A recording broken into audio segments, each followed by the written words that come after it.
అబ్బబ్బా!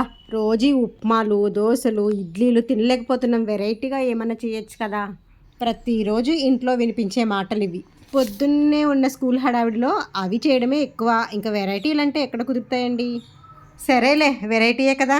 తొందరగా అయిపోవాలి. మనకు పని చేసినట్టు ఉండకూడదు. ఎక్కువ టైం పట్టకూడదు అని అప్పటికప్పుడు ఆలోచించానండి. నిన్న మిగిలిన ఇడ్లీ పిండి ఉంది కదా! దాంట్లో కొంచెం మైదా పిండి, పెరుగు కలిపి ముందు రోజు నైటే నానబెట్టేసుకున్నాననమాట.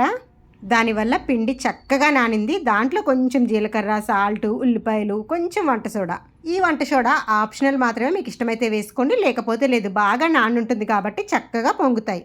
చట్నీకి చక్కగా గుళ్ళు వేపేసుకుని, వెంటనే డీప్ ఫ్రైకి ఆయిల్ పెట్టేసుకుని, చకచకా చిన్న చిన్న బజ్జీల్లా వేసుకుంటే తినడానికి బాగుంటుంది, చూడ్డానికి బాగుంటుంది.